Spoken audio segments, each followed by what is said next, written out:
O programa Hora da Notícia está sendo recebido pelo vereador Jorge Domingos Talarico.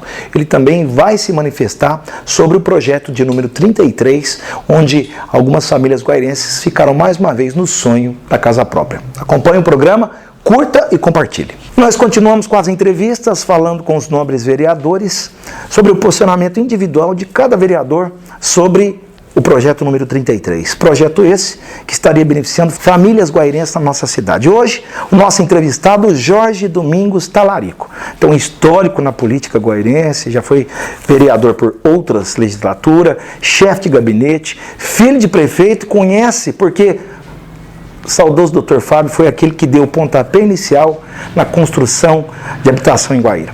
Jorge, primeiramente, muito obrigado por ter aceitado o nosso convite.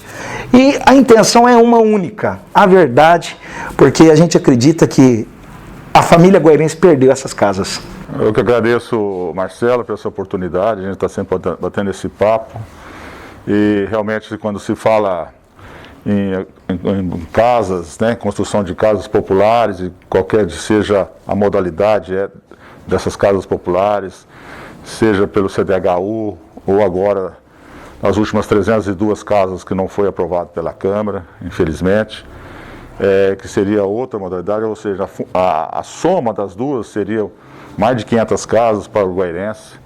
Eu volto um pouco atrás da história, você citou o nome do meu pai, eu não poderia deixar de dizer esse histórico, né? Conheço profundamente o problema habitacional de Guaíra, convivi muito com ele, né? Ao lado do vice-prefeito, que foi prefeito, Adinaer Barros Leles, né? Toda uma equipe de engenharia liderada pelo grande amigo Paulo André, né? Que já até deu uma entrevista sobre, que tem um conhecimento hoje muito grande técnico. Na realidade, ele deu um conhecimento para nós, ofereceu para os nossos internautas um conhecimento técnico. O Paulo falou tecnicamente sobre o assunto. Dificilmente hoje você vê no interior de São Paulo uma pessoa com naipe, porque já passou por todo o processo. O Paulo André tem um currículo extenso de prestação de serviço aí em construção de casas, né? Eu já construí mais de 10 mil casas. Então, mas o histórico do Paulo André também está nessa vida. Quer dizer, quando se iniciou nos anos de 85 a construção de casas em Guaíra, que começou pelo processo, né, do conjunto habitacional do Mutirão, o Mutirão 1, Mutirão 2, depois veio a Coab Fábio Talarico, hoje que é a Coab 1, né, depois teve o processo já licitatório, o José Pugliese entregou, mas deixou o Mutirão 3, que é o Itelvina, e também a Coab 2, que é o Mário Garcia da Costa, né, que também foi a Coab 2 que já está dentro desse processo. Ou seja, o que tinha desde aquela época, Marcelo, o que se pode traduzir hoje, a necessidade, quer dizer, o prazer de alguém ter sua casa própria. Nós sabemos que todos nós, né, como pai de família, como qualquer guairense, todos os guairenses sabem que ele quer ter uma casa própria, né? A casa é o porto seguro da família. Você fecha o portão da sua casa, você está no seu lugar, você tem um convívio da família, o lugar mais amado do mundo, que a gente pode dizer que é ter uma residência. E desse processo para cá, né, já há algum tempo sem casa popular em Guaíra. Então, dentro do que se pode ser feito hoje, a modalidade que se tenha, né, mesmo no governo do estado, mudou muito, né? Você já viu, faz 35 anos que esse processo começou, e hoje já mudou muito o sistema. E agora, naquela época, não tinha Minha Casa Minha Vida, hoje você tem, através da Caixa Econômica Federal, o apoio da Minha Casa Minha Vida. Então, o prefeito José Eduardo, sempre hoje pôde abraçar essa situação de ver a legalidade disso. E, lógico, atrelado a isso, teve um problema, que nós sabemos, né, que toda a população sabe, o prefeito José Eduardo já explicou várias vezes na imprensa, em relação ao tratamento de esgoto, né, da ETA, que já está se fazendo, né? Então, você tem assim, um processo que demorou por causa de uma coisa está interligada à outra, né? E chegou agora na situação do quê? De passar por todo esse processo da pandemia e que realmente quase, né, numa certa forma, o dia que foi para fazer o sorteio das casas, das 232 casas do CDHU, foi o dia que interrompeu, mas graças a Deus fez o processo. Então o CDHU fez a licitação, está aí. E hoje as pessoas foram sorteadas, algumas, né, várias outras pessoas também, sempre há um sorteio eletrônico, mas foi um sorteio de uma certa forma online, mas todo mundo participou. Ou seja, essas casas estão garantidas, essas pessoas já vão ter o direito da sua casa. Justamente, é bom que se diga isso para a gente diferenciar uma situação da outra, Marcelo, tá certo? Quer dizer, o processo das casas, das 232 casas do CDHU, está andando e, se Deus quiser, vai vigorar até o final do ano. Aí, dentro desse processo, já estão andando. Essas 302 casas era outro processo, era outra situação. Seria um complemento para atender a demanda. Quer dizer, então é bom que se diga isso para que a população entenda essas duas situações.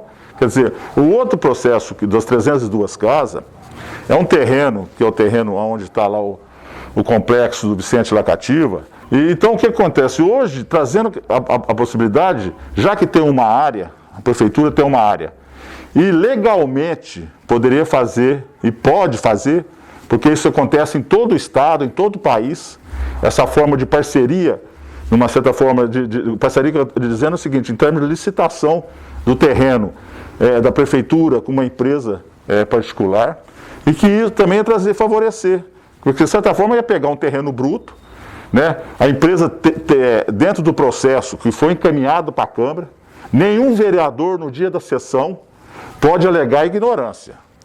Todos sabiam do processo, foi enviado pela Câmara, qual foi o processo, a avaliação inicial, que foi em torno de R$1.900.000, o que seria inicialmente, não significaria que seria. Fizeram uma divisão em relação que seria por pegar aí R$1.900.000, dividir por 302, ia sair R$6.000. Mas mesmo assim, mesmo que saísse, e eu quero te fazer essa pergunta porque eu estou ouvindo muito isso na rua, mesmo que dividisse esse R$1.900.000 por esses 300 e poucos lotes, 6.000, mas 6.000 bruto, né? 6.000 no chão.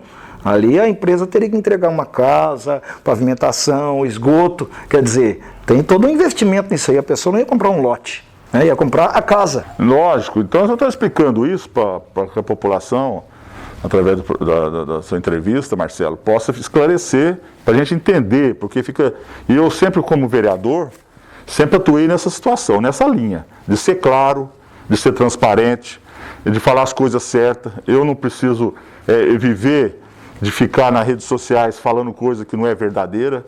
Eu prefiro, acima de tudo, por isso que eu tenho, graças a Deus, pela essa grande experiência que tenho na vida pública e pelo exemplo que tive do meu pai, né, que eu sempre aquele grupo do meu pai, do Chubassi, trabalhei com o Dr. Orlando, quer dizer, são pessoas sérias, pessoas que voltaram para o desenvolvimento da cidade, que voltaram com coisas muitas... Então, a primeira coisa que sempre veio, que eu recebo, o grande exemplo que eu tive é respeitar as pessoas.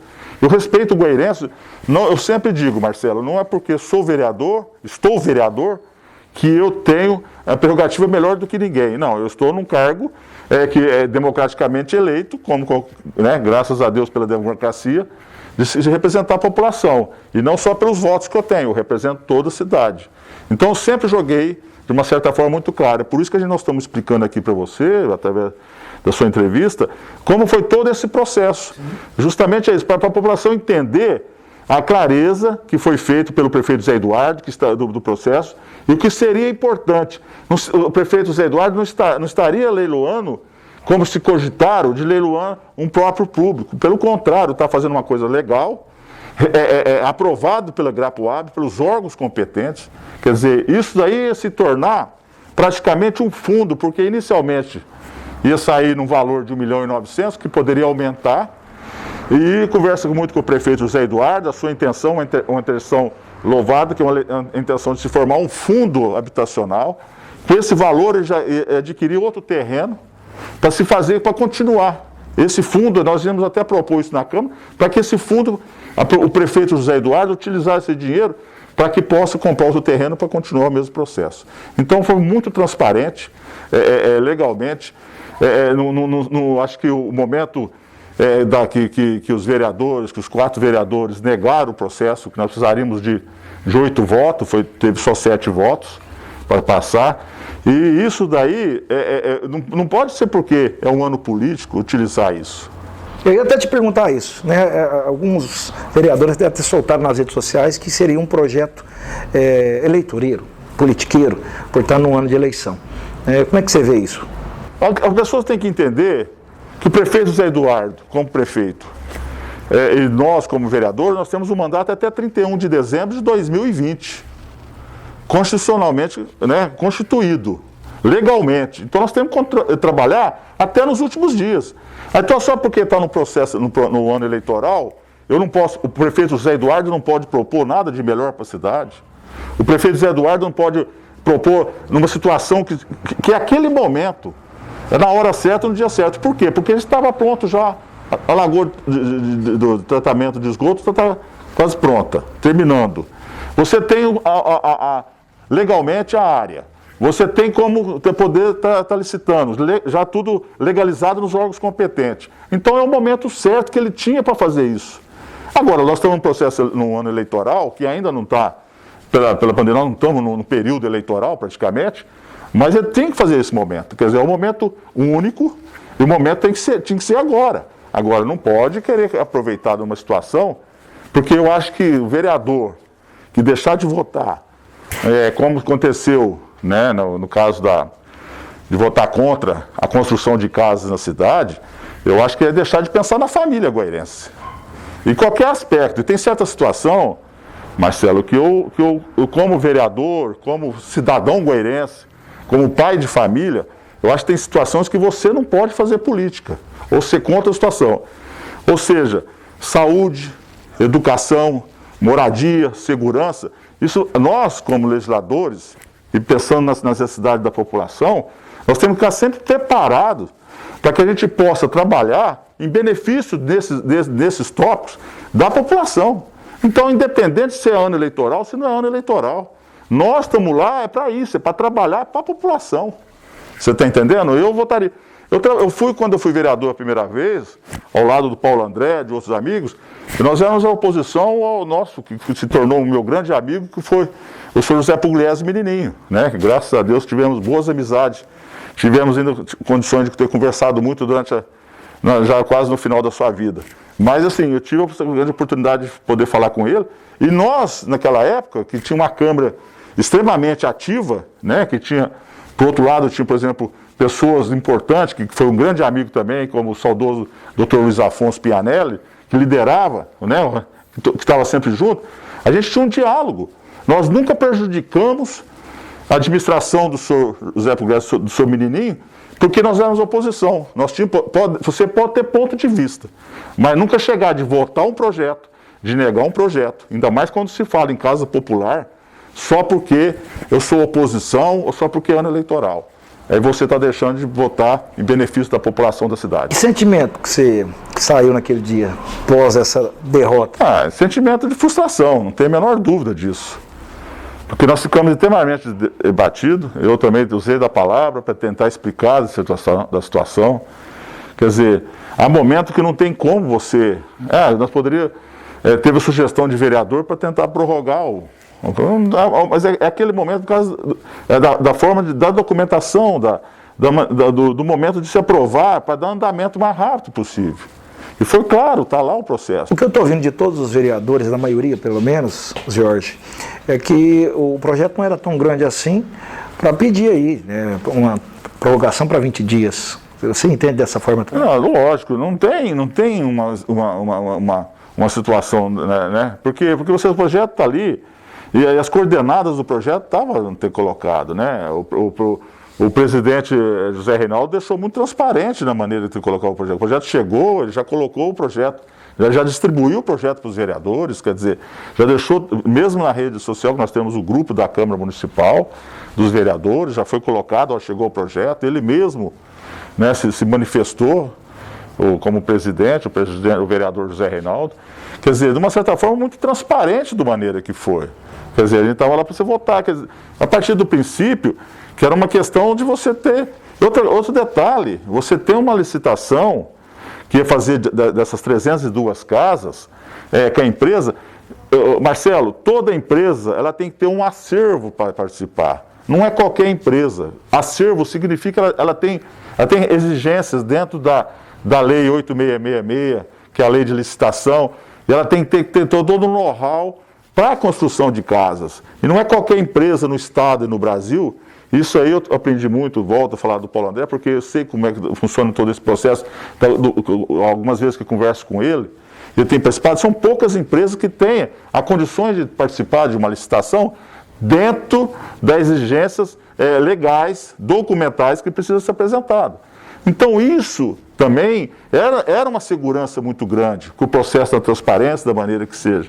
E outra coisa, da maneira quando ia se colocar, qualquer vereador, como na pessoa de vereador, poderia participar do processo, se fosse na hora da licitação, como participaram os vereadores na época que foi licitar o problema do asfalto em Guaíra. O Paulo André citou uma situação importante, e a gente está batendo nessa tecla para que o internauta tenha, né, essa abrangência dessa informação para entender.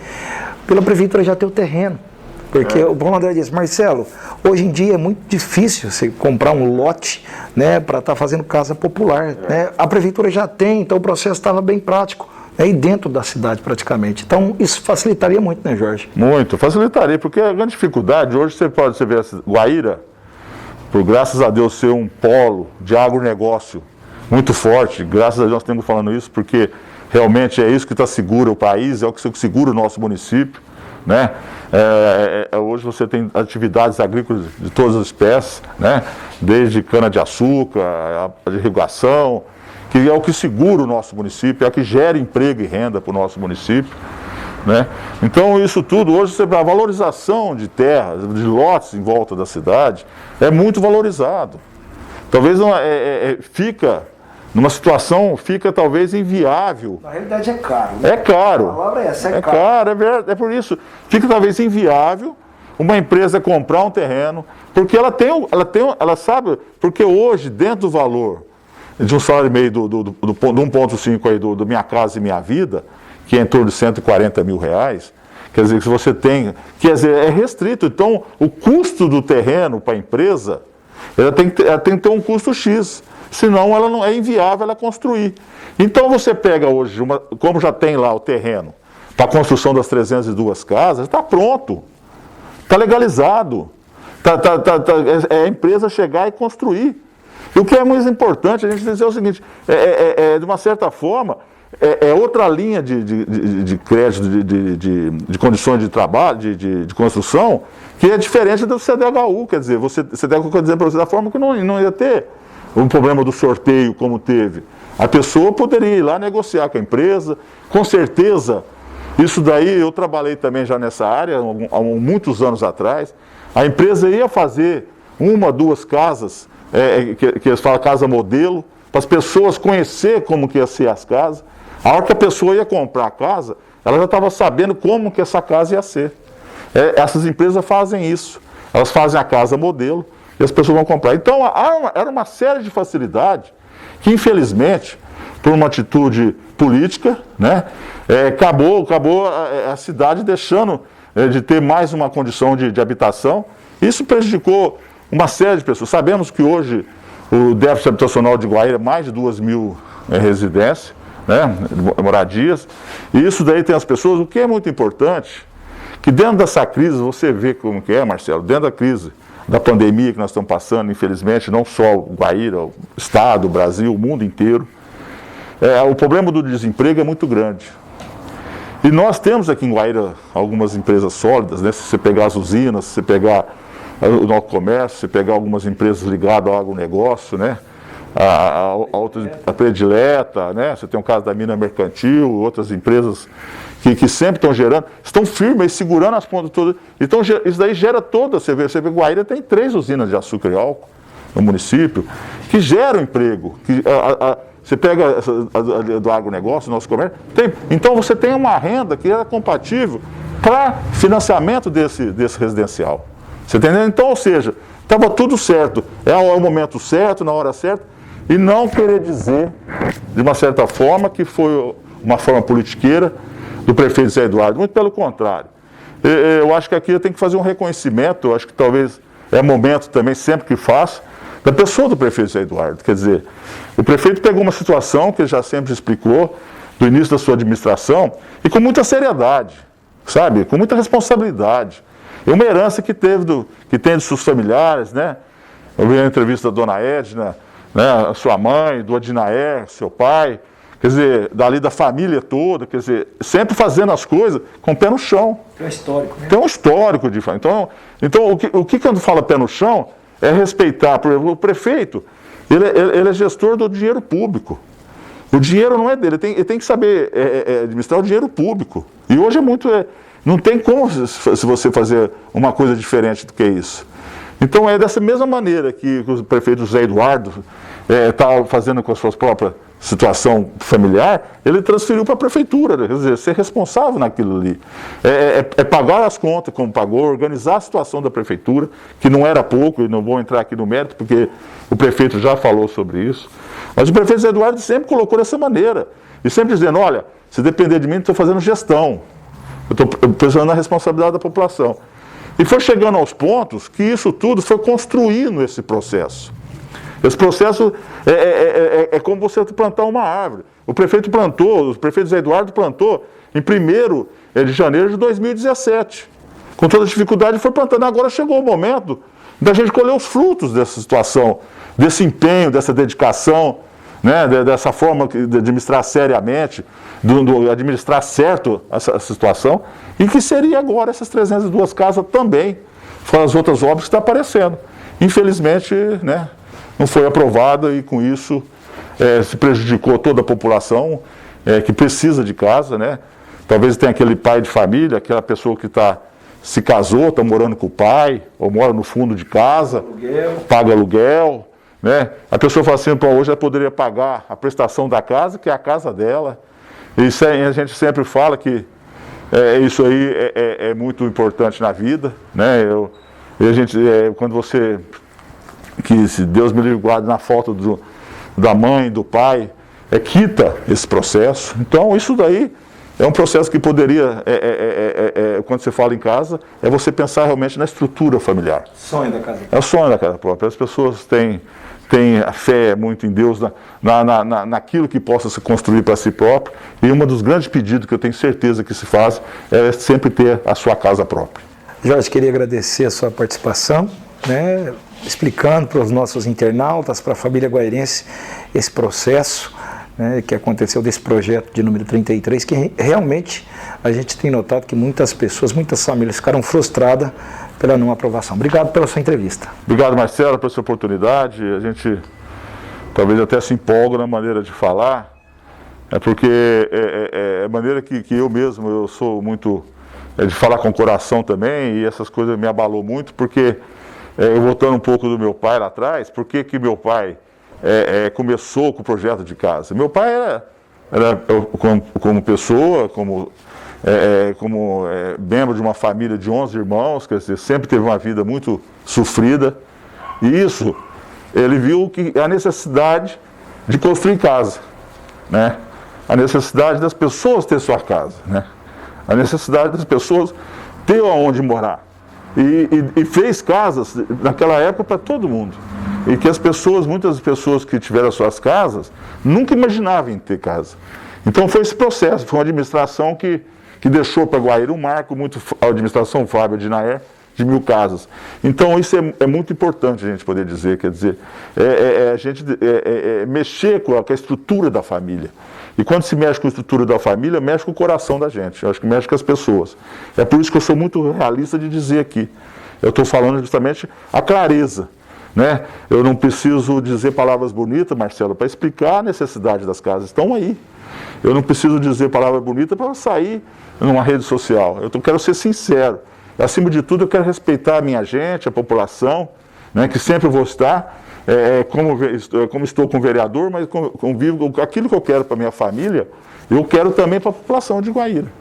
Né, eu quero para as famílias guairenses, em todas as áreas. E essas áreas é muito importante, que é a educação, saúde, né, a moradia, a segurança.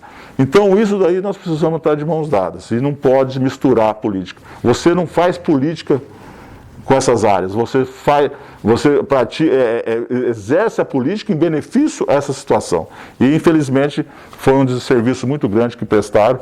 Mas eu tenho fé em Deus que a gente possa, num futuro, aí, poder resolver essa situação e continuar e poder, se Deus quiser, aqueles que sempre precisam de ter uma casa, ter uma moradia, uma casa para estar sempre num convívio familiar, né? Muita fé em Deus aí, com a sua família e viver em alegria. E é esse momento que a gente sempre deseja para a população de Guaíra.